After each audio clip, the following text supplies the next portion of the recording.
our How Do You Get Involved panel today. So we want to show just a short video on Idaho Leader as a starting point as our panelists are coming up.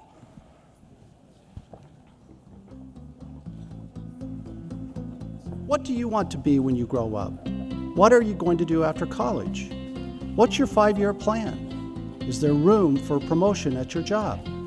Right now, Idahoans of all ages are grappling with these questions. Meanwhile, employers are finding it impossible to find qualified individuals with the right skills, and educators are struggling to connect their students with real-world experiences.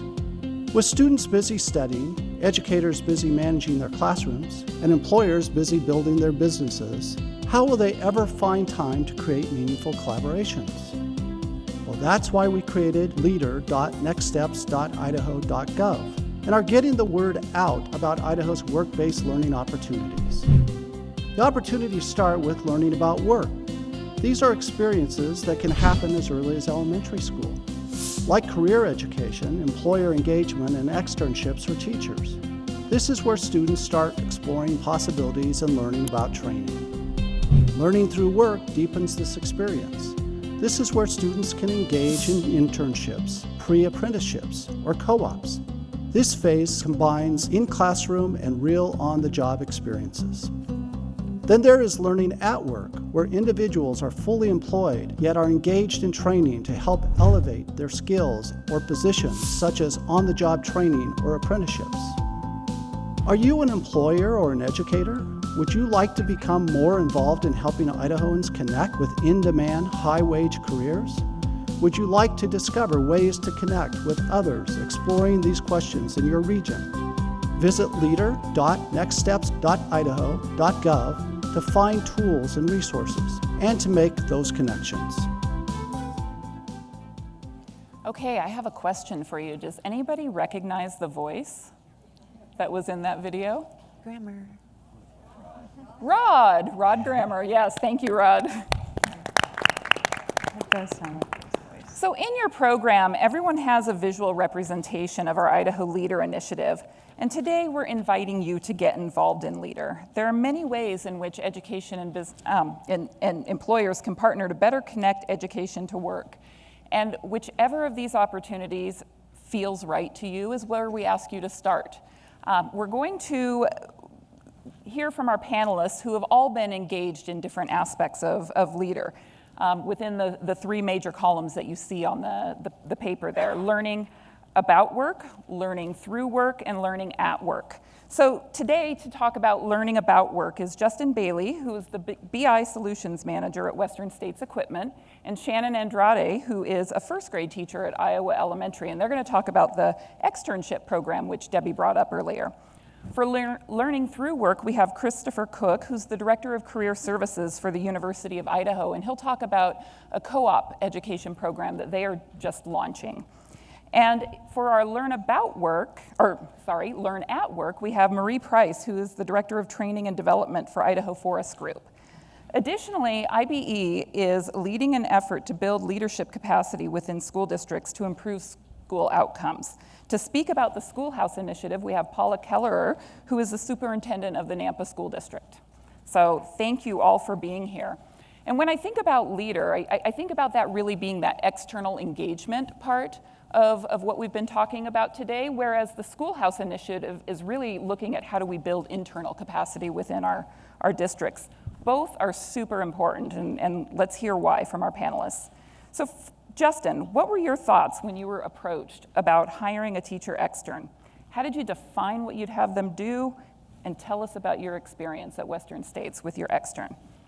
So it was interesting. I was in the middle of working on a project, and I got a call from the VP of HR and asked me what we thought about having an extern come into our group, the BI group, and work with us for a period of time and learn the skills that the team uses for STEM students. And I think at first I was kind of like, well, where is this coming from?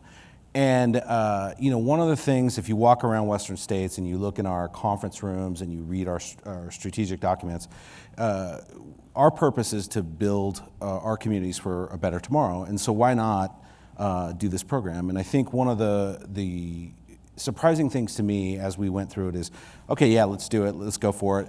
My team was way more excited than I expected them to be, and so it was really invigorating to kind of get them on board. And as we went through and looked at the candidates, we found a couple that we would like to have on that made sense from a skill set perspective. And we were fortunate to get Maggie Chapman in from the Nampa School District into our group as an extern.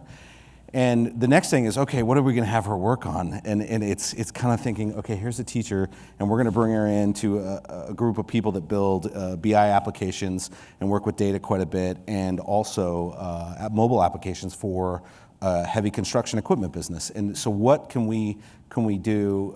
What types of projects can we have her help us with?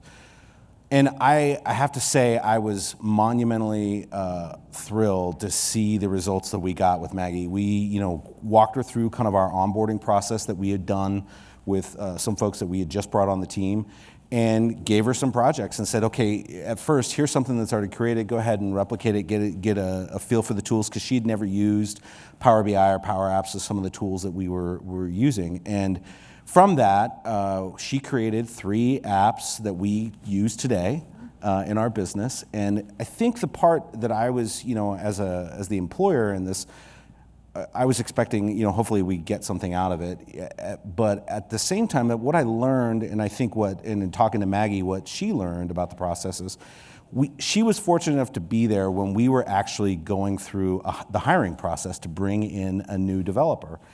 And one of the things that we included her in that whole process. She was a part of our team that whole time. She did everything with us, team building, all those types of things.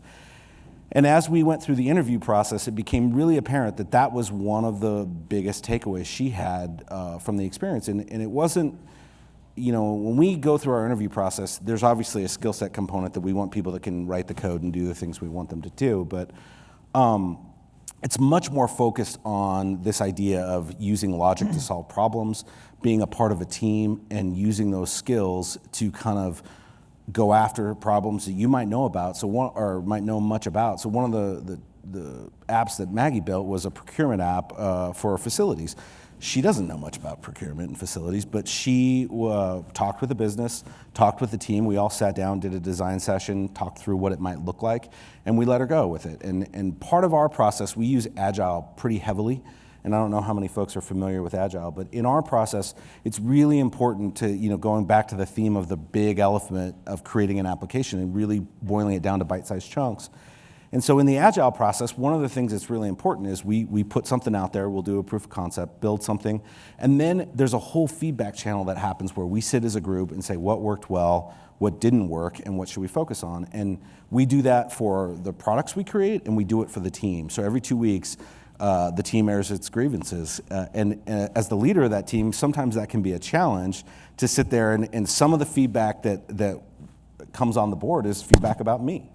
And I think that at first it was hard to get used to, but one of the things I realized after talking to Maggie was the ability for folks to come into this business, and they don't necessarily, when you look at what we do and the skills we require, a college degree is not required. Most of what we do in the code that we build, if someone had the initiative, could go online and figure a lot of this out. It helps, obviously, if they have a formal education system that helps them through that and guides them through the practice. But it's less about, a lot of coding applications is a lot like learning languages. You meet these folks that now have a friend that knows 9 different languages, and that's kind of how coding works. So you learn kind of the basics of a language, and then you can apply it across the different languages. Really what it gets it down to is it's about the soft skills of working in the team, asking questions, and through that interview process, I think Maggie, that's what her takeaway was, is how all those soft skills that these folks need to have that they don't necessarily learn in the classroom. And I think one of the things, I'm excited to tell you all that we are actually going to work with Maggie, go back into her classroom and do a session where we work through the Agile process on a product that they're going to have to create, and we're going to help facilitate the Agile process in the feedback loop. And hopefully create some, talk about some of those skills that we look for outside of just the normal code. Everybody thinks, data, it's all about codes. It's coding nerds, people that can't talk to people. And really what it's about is finding people that have those soft skills that can communicate with the business and communicate within that team. So I'm excited about it. I thought it was a great experience. It was different than I thought it would be, and it was much more rewarding than I had hoped it would be. So I appreciate the opportunity, and absolutely we would love to do it again. I think it's something, and hopefully we keep in touch with Maggie over the years and keep continuing to go back into her classroom and help her with whatever we can to help her through that, giving those soft skills to folks that need them. Well, we certainly appreciate you being one of the leaders in piloting this program. And one of the reasons this program is a partnership between the STEM Action Center and the Workforce Development Council. And one of the reasons that we created this was because it truly amplifies the magnitude of what we're able to do. Because Maggie gets to go back and work with probably a couple hundred students on an annual basis, right? Yeah. And so the experience that she had goes so much farther and deeper than just the 5 to 6 weeks that she spent at Western States Equipment. Can I add something to Justin's? So I interviewed there were 16 of us in the externship program, and I got to interview the employers and the employees, and that was the sentiment basically from every employee, that they would have us back and that we were productive in the workforce, and they taught us things that they wanted us to take back to our students. Also the fact that, what was I going to say? No, that you created created partnerships with each other. So they also have where one group is going to go back out in the field and they're going to have the same experience that the extern did. There's a bunch of businesses coming in. They helped the externs write curriculum and lesson plans as well. So that's the point of it as well. I don't know about your experience with Right. in your externship, but one of the things that was probably the most valuable that happened sporadically is we had a session where we sat down with Maggie and she explained and talked to us about her classroom, and we kind of started to talk about what a lesson plan might look like. So it was really valuable, I think, for her as well. Right. Cool. Well, Shannon, it's your turn. So do my best. tell us, as a first grade teacher, what interested you in the externship program? And then tell us about your experience. So Shannon was actually our extern and had the opportunity to look at and help develop assets and resources for the externship program overall. So talk about why, as a first grade teacher, you thought that this would be a cool thing to do over your summer. Yeah, first I looked at it and I was curious. I was like, so you want me to spend 200 hours in a workplace and gain a new skill set? And then I got excited and I thought, I can learn what happens in a job, take that knowledge back and maybe connect it to skills I teach in class, to real job skills, and create more authentic, relevant learning for my students. And I was like, win-win, I'm in.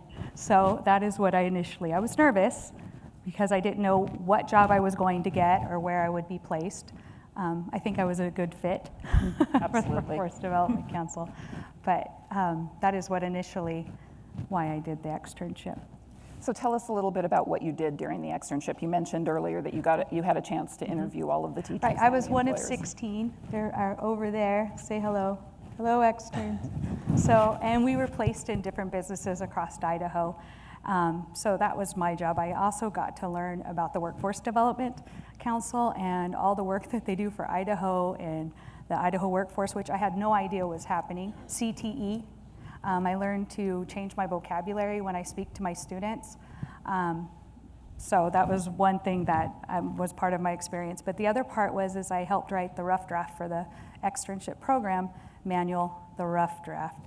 And so I did get to experience their experiences as well. So I got to synthesize all that together and take that back to my class. And overwhelmingly, I don't have the HP data, there's only 16 of us, but it said that we needed those 21st century skills. We have to teach our students creative thinking, collaboration, creativity, communication, and the technology piece needed to be embedded in our curriculum. And that is what overall almost every single employer said, those soft skills and those creative thinking and collaboration. So tell us about the project that you have in your classroom right now. How you've taken this experience and turned it into a project for first graders. Right. Now I'm excited. So since I worked for the Workforce Development Council, I learned that as a first grade teacher, I teach community and who my community helpers are. I normally just teach a handful of community helpers. I've shared this before. My fireman, my baker, who's in my community, my policeman, my doctor. And so now I've realized I need to broaden that. So far I've been in school maybe 30-something days, and we've already explored 25 careers. So just surface level, there's, first grade, but surface level we have. So I have a project-based learning showcase at the end of the year, and my students are creating mini cities. And so through these cities, I'm creating authentic learning, and they're solving problems, so it's touching the STEM part of that as well, plus the career technical, plus four-year college degrees. So when we built the roads in our city, I said, okay, so who designs the roads? And so we had a conversation about that. I said, who puts the plumbing in? Who's your electrician? And then we talked about, could they be men or women? They could be both. And so right now, I've, like I said, only 25, but I have all year. And then they'll present all these to their parents. And I've also had where students have seen a career, they've gotten excited, and so they've gone back to their iPad, we've done some research, and maybe possibly that's what they want to be. I've asked them at the beginning, what do you want to be when you grow up? And one was a Wells Fargo teller because he wanted to give suckers to kids, which I said, that's great, we need that. But after we went through all of these careers, and like I've said, I've only hit 25 of them in software designer, and we did cybersecurity. And one kid goes, I can be an internet cop. I don't know if I want to be the Wells Fargo, but maybe. And so just introducing them to those careers through a project is how I'm taking it back. And also I shared at my table my vocabulary. Like the doctor, I can't take back the past, and I'm sorry to all my students prior to this experience, but just the way I would say, they'd say, Miss Andrade, why do you get to chew gum in class? Because I went to college. When you go to college, you can chew gum. So basically I said, if you don't go to college, you're nothing, or you're not going to amount to something, and that is not true. So I've changed my vocabulary in my classroom. It's career path.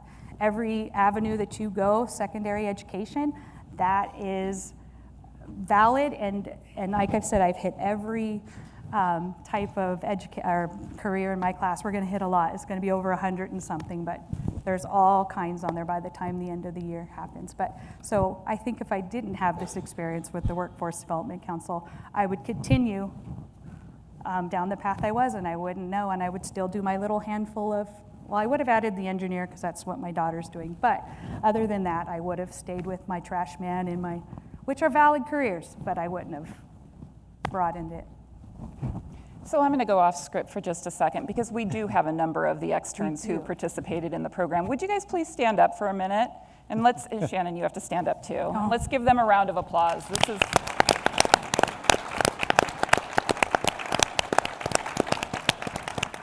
And they did some amazing things. So if I could, yes. See, now I'm okay. So, but like you said, they programmed software or created software. We had people working at INL, creating outreach materials. We had curriculum and collaborating with virtual reality. We had some at Micron, rewriting curriculum for the new science standards. Also, we had, I'm trying to think, how-to videos with Idaho Power. We had some working at St. Luke's and St. Al's, and they analyzed data, and the employers tried to keep them, and we had to tell them no, they couldn't. And that is one of the criteria for the extern program, is that the employer is not allowed to hire the teacher. They have to go back. And the St. Luke's, the gentleman that worked at St. Luke's, Tim Whipple, he would train their new employees because he got to know the software so well. And they thought, wow, he takes a complex task and he breaks it into teachable parts. And John and I replied in the interview, well, he's a teacher. So yes, it was just a great experience. And if you want to know more, there is the STEM Action Center, and each teacher wrote a blog about their experience, and it's amazing what they learned and what we can take back. And it's important that we know, because Dr. Hemingway says it all the time, we don't know what we don't know. So if you don't tell us what we need to know, we're not going to know. Thank you, Shannon. And we'll talk a little bit more about this at the end as to how you can get involved in the teacher externship program. So Chris, we're going to talk a little bit about learning through work and the University of Idaho's initiative to expand co-op education programs. So why don't you start by describing what a co-op is and how you're working to build that out within your existing degree programs. The co-op model has been around for years and years, but it's not been something that we've done in Idaho. So tell us what the University of Idaho hopes to achieve by launching this co-op program. Sure. Well, cooperative education is a combination of curricular learning and basically applying that into the workforce. And what basically it implies is, or achieves, is it takes an individual and allows them to go at a longer period of time and have that experience. And what that means is they suspend, in some ways, their academic endeavors to go 6 months into industry. And what that allows for is a real deep dive and a real understanding of how is it those items and those kind of materials that they're learning in the classroom get applied ultimately into the workforce space. Now we're talking 40 hours a week, we're talking an ongoing process. And you know, what was mentioned before, I was kind of chuckling to myself, is no, you don't get to keep them, they have to come back, right? The same thing goes for the cooperative education students, where they've gone through a period of time, they've kind of vetted themselves at the university, they're not freshmen, not sophomores, they have some competencies and some skills, and yet we want to get them into spaces where they can actually try and apply those in real and meaningful ways. And so in terms of how we go about doing that, that is the cooperative education program that we're initially launching at this point in time. So tell us a little bit about which degree programs, where are you starting, and how do you see that need with the workforce? Thank you. This started at the University of Idaho with the College of Engineering, specifically in computer science, and it was a response to industry needs, looking at workforce and the pipeline, and understanding that we wanted to have a stronger career readiness from the graduates coming out of the University of Idaho, but also along the way, we wanted to make sure that we were improving and are adding to and advancing the ROI for our students. So the program started in around 2017 and 2018 under the guidance of Dean Stauffer, and it started up in our Coeur d'Alene office with our branch education center under Charles Buck and Rick Sheldon at the time. And what the point was, what we've kind of described here before, was to put students in those spaces to add timely support to industry while at the same time providing great opportunities for those students. And so initially that's how the program got started. Shortly thereafter, because it was college-based and engineering-based, there was an intent to kind of move it and advance it, so it was brought down to the Moscow campus for a variety of reasons. Some of them had to do with the ability to expand beyond the entire college, throughout the entire college, and so that was a priority and vision of Dean Stauffer. And so at that point in time, our office came to be involved in it, mainly one with a lot of credit to Dean Stauffer, understanding that our office was a central support office, and if we were going to effectively kind of scale up and spin up, it would take a central office to kind of help in that endeavor. And so when we moved back, when the program was moved down to the Moscow campus, that doesn't mean it's still not being delivered to the other education centers. It just means that's where it's kind of housed at the moment. And so where we evolved it from there was we started the process, and I should clarify for a moment, we're in the middle of our third cohort, so we are in our infancy. I just wanted to make that abundantly clear that there's been a lot of bumps and bruises along the way, but we are advancing the program, and we're very excited about it. And so what we've done is, by bringing it down and to the campuses, it's allowed us to expand it beyond. And so now we have mechanical, electrical, and Chem E students that are now able to start to participate in this program. And all while this is going on, we've been able to start to reach out to a variety of different industries and partners that can basically work with us and kind of triangulate that experience. And for me, if I could just take a moment on this, when I talk about the experience, we've talked a lot about learning opportunities and learning in the workforce. Learning through work is, that's what we're talking about. And one of the things I think is really important, not to get lost in this, is our mode of delivery.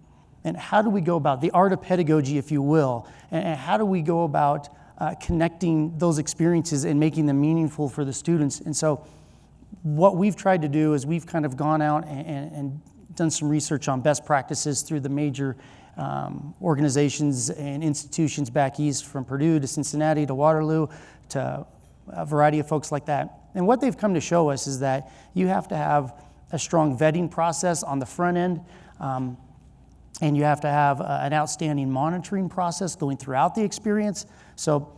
And then on the back end, you have to have kind of this evaluation process. And ultimately where we want to go with the University of Idaho is now weaving in actual credit, meaningful credits for that experience.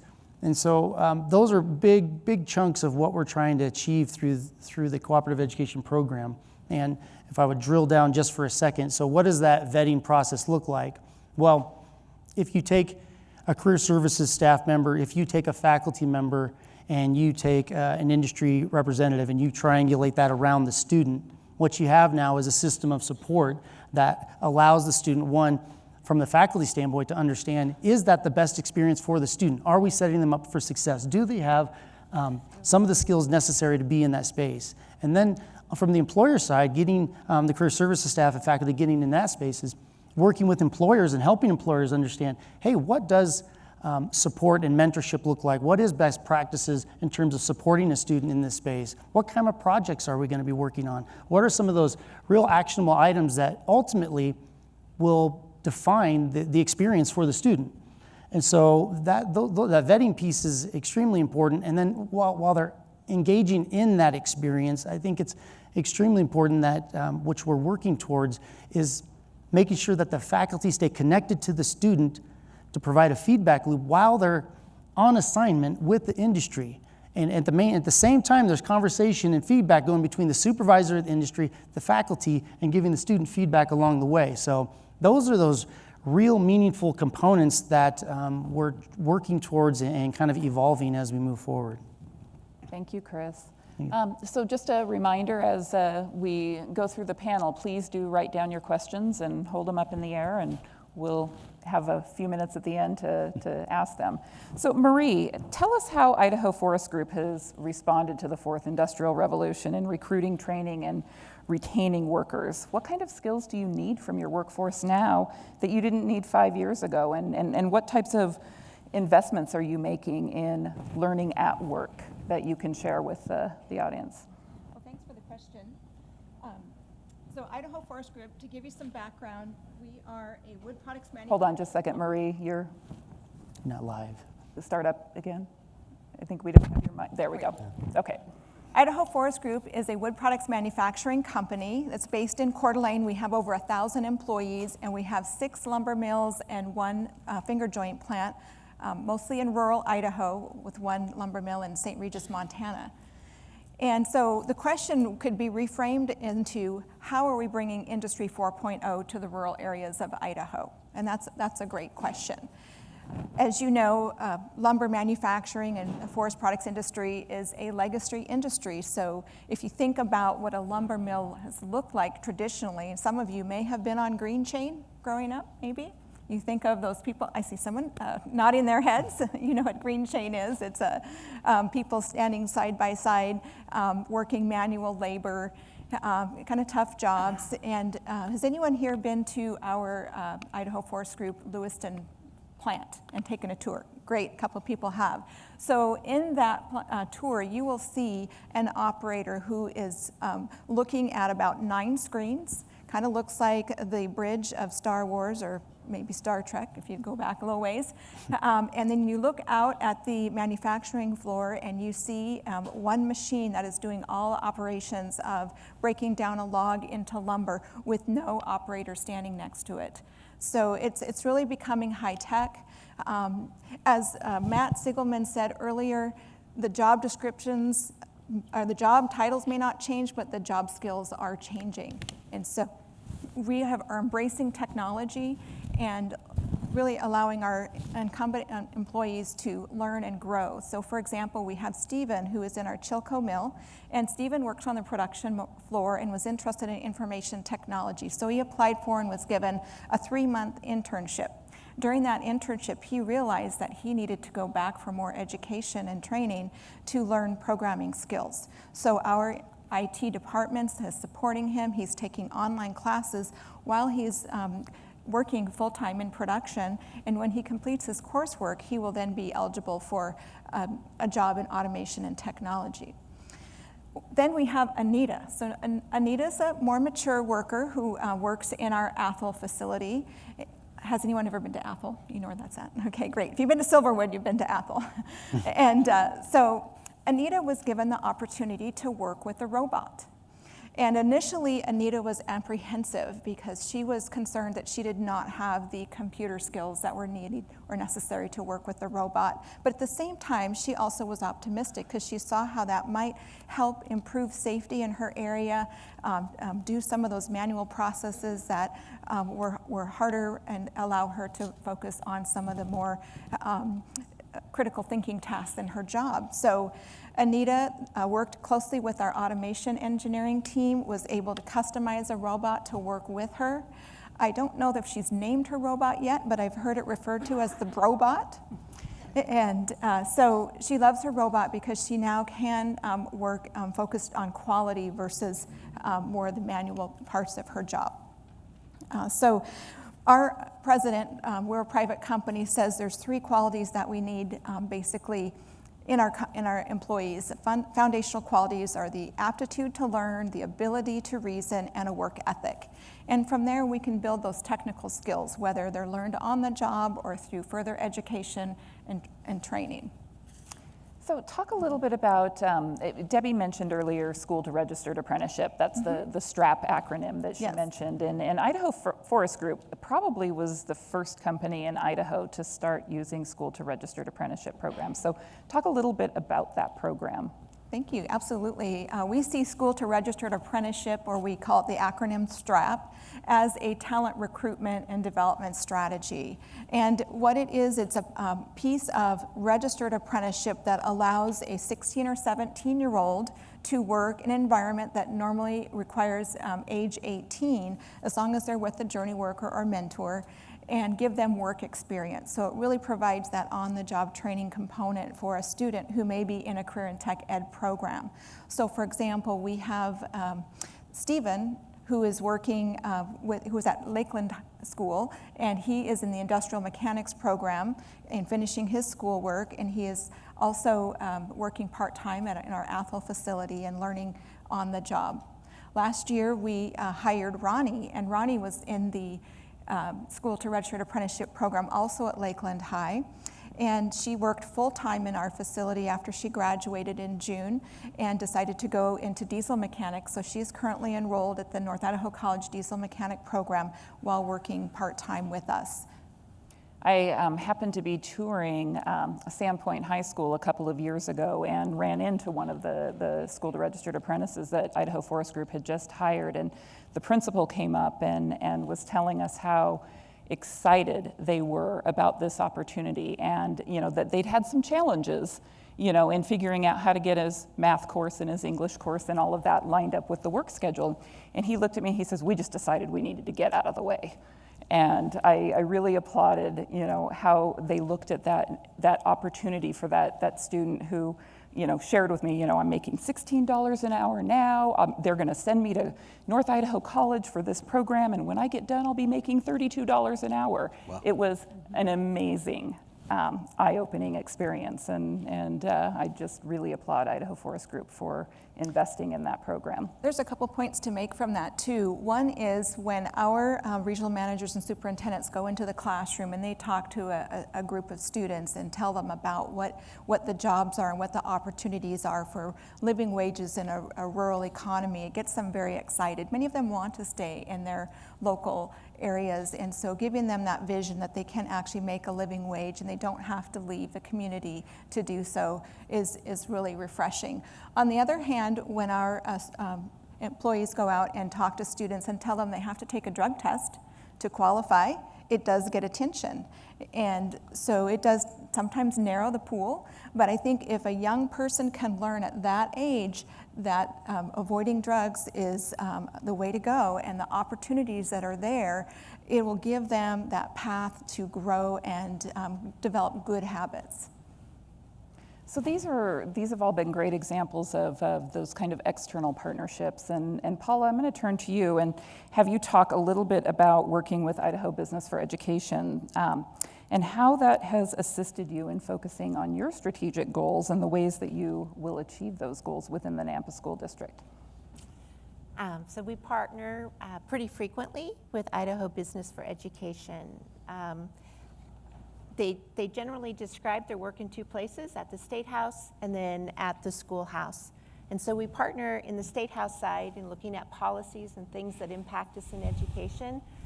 We appreciate the fact that we're able to communicate with them how a policy or an anticipated legislative piece of legislature would come and it would impact us. So we partner really strongly in that area. Our second area, and where I'll focus really, is at the schoolhouse. So IBE, Rod, came to us and said, are you willing to have a conversation with business leaders in your community? So that in the end, our purpose would be to join together to focus on an initiative or two that we could jointly carry forward for the benefit of our students. So last year, about this time, we invited several of our business partners in the community. Some of them were IBE members, some of them were not, but they were strategic partners for us, and district leadership together.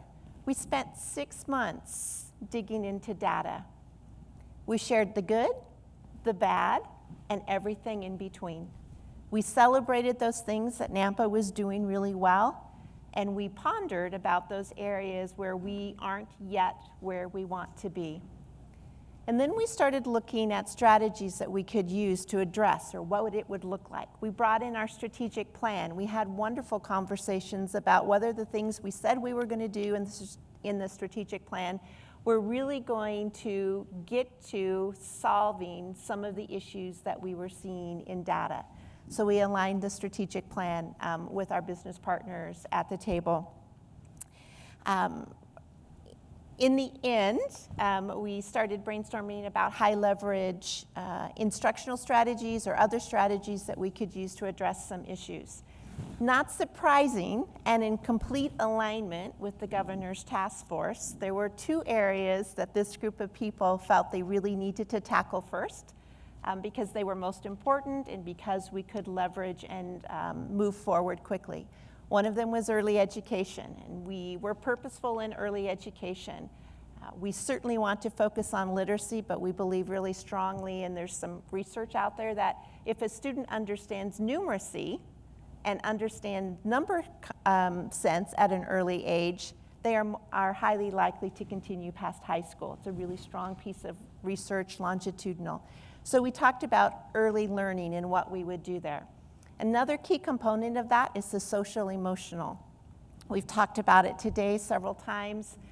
We see it in our schools frequently, but really working with our students from the first day that we have the opportunity to influence them at developing appropriate skills, understanding how to cope in situations that they don't get to control, but they do get to control their reaction and their choice to it. So really 3 measurements in there: early literacy, early numeracy, and social emotional development. Tightly aligned to that, this group came up and talked about our family community resource centers. Unfortunately, in order for us to move academically, there are many needs that our students have to take. And until they're well fed, until they have clothes, until they have the materials they need, then it's really difficult for us to move them forward in math or social studies or science. So our family community resources, we now have 4 in the district, strongly supported by our business partners in the community, really providing wraparound services for our students. They have access to some medical care. They have access to dental care. This week at one of our FCRCs, our lovely acronym, they get haircuts. If they make appointments, they get free haircuts. Some of our children have never been to any place other than besides mom or dad, or maybe not even that. So talking about health, we're talking about how to provide good food and good choices. So when they're reaching for that snack, it's not the chips, but maybe it might be something else. The second part of that was really about, Idaho would call it go on. We're trying to think about it in shaping it that it's within reach for our kids. We have many students in our district where that thing after high school doesn't exist for them. Or it doesn't include additional training, or it doesn't include a certificate, or it doesn't include a 4-year degree.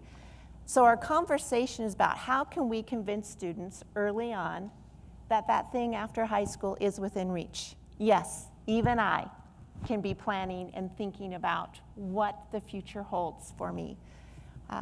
So we're looking in our programs at expanding options for first-generation students whose parents haven't been to high school. We're looking at actually having some conversations with parents themselves.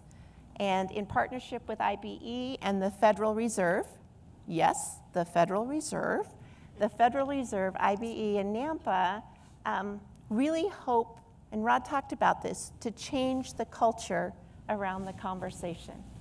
We get to have that conversation 7 hours a day, but they spend time at home. They spend time in houses of faith. They spend time at PAL football. They spend time across our community in many ways. What if we had common vocabulary? What if we had simple tips and ideas to share with parents in the community that they could parallel that conversation? What if our business partners allowed us to join their employees at lunch on the employer so that we can have engaging conversations? These are the employers that employ our parents. Instead of asking parents to come our way because it's a busy, busy schedule and it's often after school and we have to think about daycare or feeding, what if we could find our parents in their places of work and their employer saw it as a return on investment, as they invested in their children, as they expand the choices that they would offer their children, as they explore something more than firemen and policemen, and they add to their vocabulary and what they know about those employment opportunities. So we're excited about doing that. It's heavily involved with IBE. I will ask any business person to join us, so be careful. It's important. These are our children. These are our future. This morning someone said, is it parents or community? Yes, it's all of us. It's all of us together, and it's important enough for us to find ways to create synergy by creating parallel and intertwined paths. So Paula, I'm going to ask you one more question because I hear that the Nampa School District has been integrating more of those soft skills or human skills that Matt Siegelman called them this morning into kind of your grading methodology. Yeah. So tell us about that. How are you sending signals to youth that those types of skills are important? So it's good news and it's bad news, but it really is about communicating with students and family what is important. And if the only thing we're communicating is there's an A in social studies and a C in science, and we're really not talking about the standards that get us there, including the social emotional standards that get us there, then we're really not telling mom and dad what's important. And we're really not helping our students understand that it's really important. So we value collaboration in and out of the classroom. You'll see our kids in the classroom frequently engaged together. That's purposeful. That's purposeful because our employers have told us that if they can't do that, they don't want them. Mm-hmm. And so we want to intentionally work in building those skills. How do we communicate? So a lot more of our students not only sharing their answer, but sharing how they got that answer and processing through, giving us insight into their thinking process. What did they go through in order to come into this particular solution? Have they been critical in analyzing the resources that they've looked at? Are they creative in how they express themselves? So those are soft skills, dispositions is maybe the word that we would use, that we're beginning to give students feedback on, and working with mom and dad in sharing more frequently about how their student is progressing in those areas. That's great. That is wonderful, and thank you for leading the charge on that. A question from the audience, and this is probably more directed towards Justin and Marie, but what would you say to a company that says that they're too small to take on an apprentice or an intern or a co-op or an extern? I can't even, a company of one, I can't imagine that you wouldn't have some opportunity to have an extern come aboard and help, and kind of the experience of having them learn your business, but also do something in your business, and then the value you get out of working with them in the classroom. So to me, I don't think a company could be small enough. Yeah. Marie, what do you? I would agree. I would say start with maybe a job shadow. Yeah.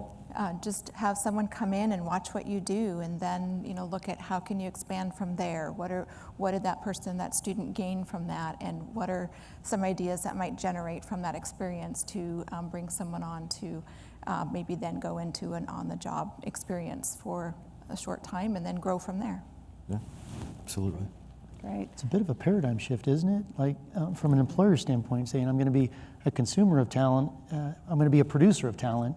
And I think if you have that mindset, then you have a slightly different approach, and then the size of the organization takes on a kind of a less of a meaning, and kind of the skill sets and things you're trying to achieve and to assist. It kind of takes more of a priority. Well, and I think just to give you some frame of reference, my team, where we had our extern, we're 5 people, so it's not like it's impossible. Okay. Chris, talk a little bit about the conversations you're having with employers about hosting the co-op students, because you're asking them to take on a student that's going to be there for 6 months. 6 months? Yeah.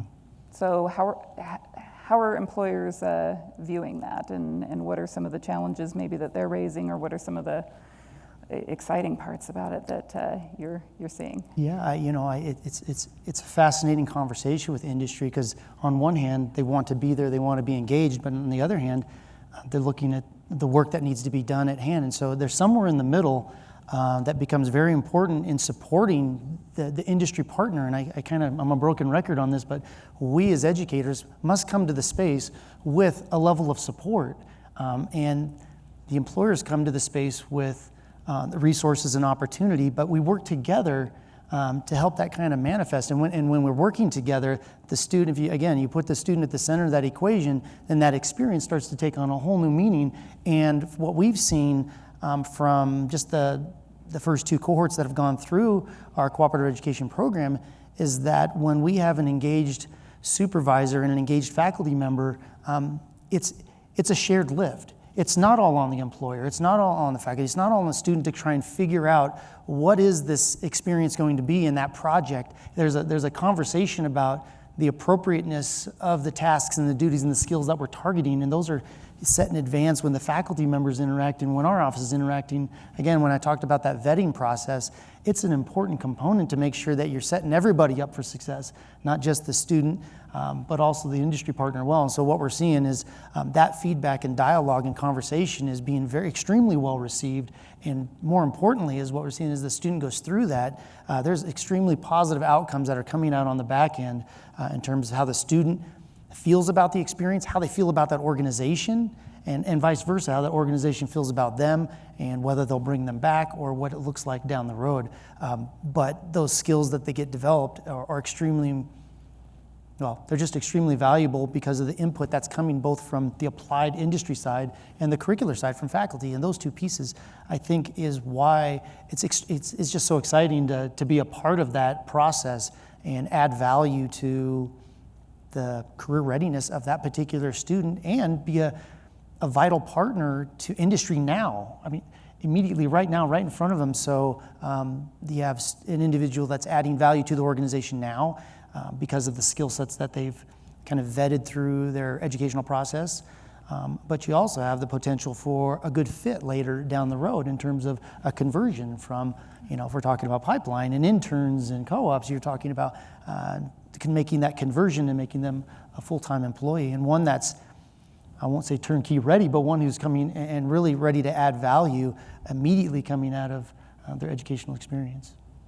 Right. And if I can just add to that, Chris, Yeah, please. Idaho Forest Group is currently interviewing students for 2 co-op positions in engineering, and I can say commend your team, especially Rachel, that has been so diligent about ensuring that we understand, that we get the right students, that our job descriptions are written correctly, and that we're getting the best applicants possible for what we want them to achieve in that time frame. So we're very much looking forward to having these students start in spring of 2020. At the same time, Idaho Forest Group has partnered with University of Idaho for summer internships. And last summer, I should say, we had 14 interns in a variety of areas, including HR, forestry, engineering, computers, and they just added so much value to our company. And then they're going back and finishing their education, with that opportunity to have that work experience in their toolbox. So when they graduate, they're going to have this work experience on their record. And we just found that each of these internships at the end had to present out. We had an event where all of our interns, our president, all of our leaders were there, and the interns all presented about what their internship was and what they learned, and it was just an amazing opportunity to identify what that learning was and how they've not only added value to Idaho Forest Group, but how our company has added value to them.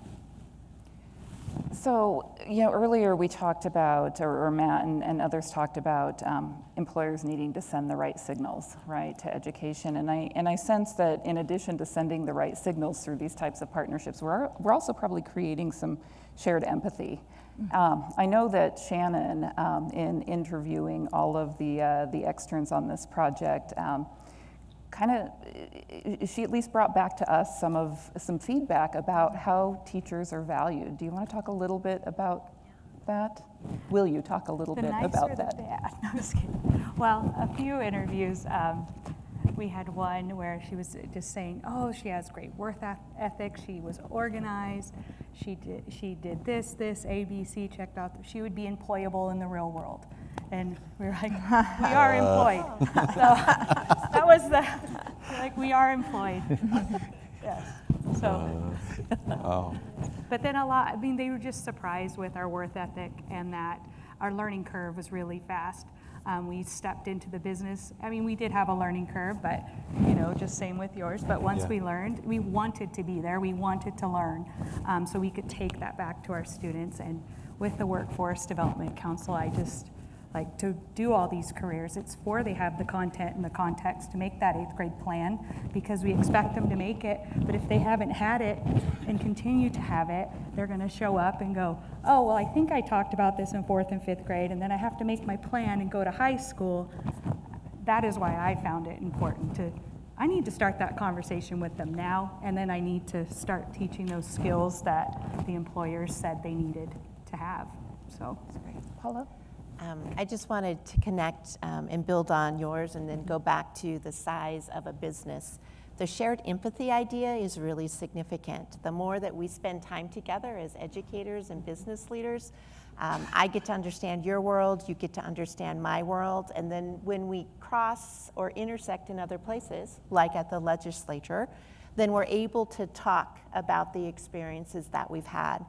So I think your company can be a one-person company. Mm-hmm. If you as the CEO would connect with let's add our building administrators in here, or our principals, or our superintendents, and you have coffee once a month, or maybe every other month, and you talk about what you're learning and things that we're experiencing, then the empathy continues to grow. I understand.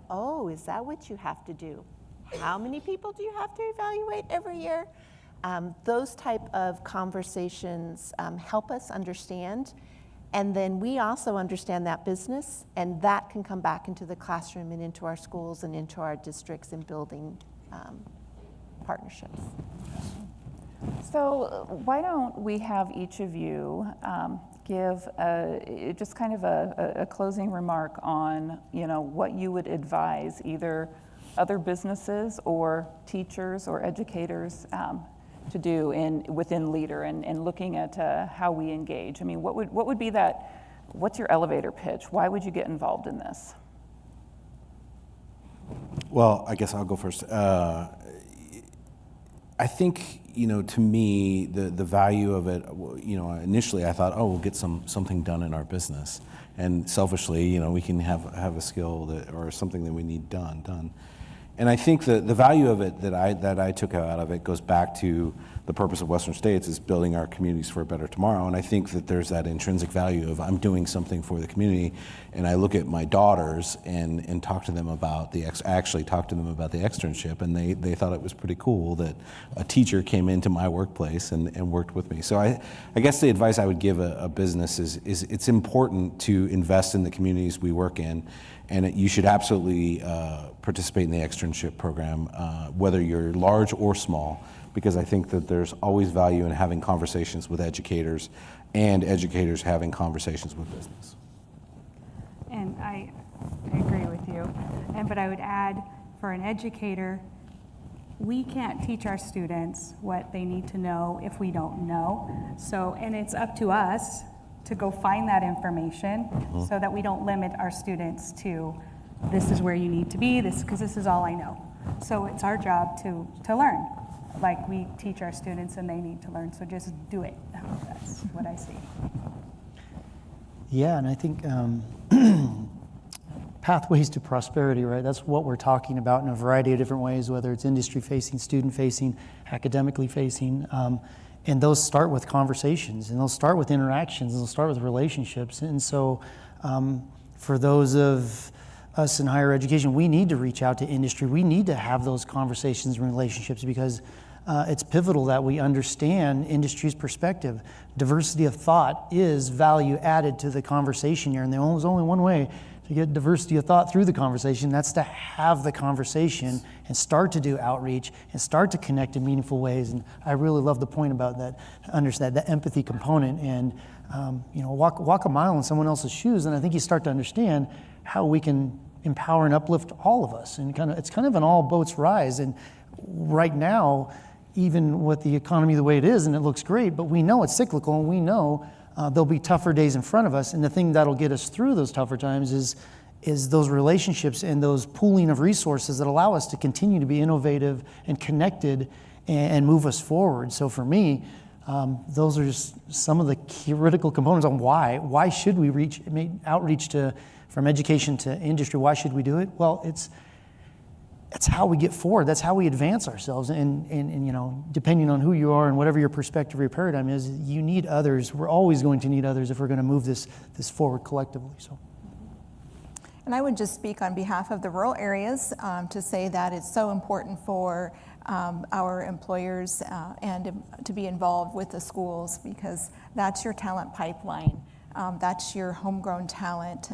And there's a lot that can be done to move forward in automation and in Industry 4.0 in those local areas. We have employees that are doing sophisticated data analysis in places like Grangeville and Moyie Springs. We have individuals doing programming and really helping move the company forward into the age of automation that are bringing these skills, whether they're from the university or out of high school, that are really helping the companies move forward. And so keeping those connections are really important in the rural areas. How many students do you have in your class? I have 20. 20 students, first graders. When you spend enough time talking with them, they each have hopes and dreams. Mm-hmm. Sometimes those hope and dreams are shackled or narrowed because the experience isn't there yet. They don't know what's out there. The reason we should work together is you can help us expand our horizons so that we can work with our students to expand there. In about, they're 6, so in about 12 years, her children are going to be applying in your businesses. Investing with us now at that early age and together, working together, we have a hope and a chance that they'll be ready to walk into your business, and that they will continue to build the future for their children in Idaho. It's worth whatever we're going to put into it. Absolutely.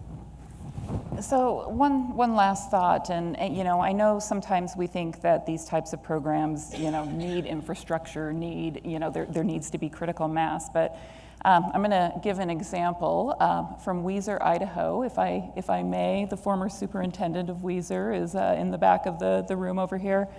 Weiser High School partnered with a local HVAC business, and last year had two students start a school to registered apprenticeship program for HVAC. The related training for that program wasn't available at Weiser High School, so they had to be creative and think about how they could get that training for their students so that they could both be gaining the on-the-job experience that was required for their apprenticeship program and the related training. So they reached out to CWI to access the related training through which the first year of that program was available online. So the message here is it can start with two, right? We don't have to start up programs that are going to impact 50,000 students on day one. We can start small, and the collective impact that we have across districts, across our colleges, across our businesses, we can make a difference with this. And that's, my ask to you is to get involved, to be involved, to take one step on this leader continuum. If you're comfortable going into a classroom and talking about the jobs that you have available in your company, then that's wonderful. If you're ready to start school to registered apprenticeship programs like Idaho Forest Group has, that's wonderful as well. We'll take any of this, but taking that one step forward and getting engaged and making a difference in these kids' lives. I mean, we all have these interactions with our youth, and how do we make sure that they're the ones that are going to lead them, towards a, satisfying, career, life, and future. So please thank me. Thank me. Thank you. Good job. Late afternoon. Thank you. And see, that has to be recorded. Please thank the panelists. And you. And me. It is about me. So actually, I wanted to share a quote from the HP study that Gus spoke about, and that I hope many of you already have. It said that students revealed that they simply do not have awareness of college and career pathways. Worse, 75% of teachers report having no training on how to help guide students into career paths. So my message is that we can fix this. Mm-hmm. Awesome. Thank you very much. Thank you. Nice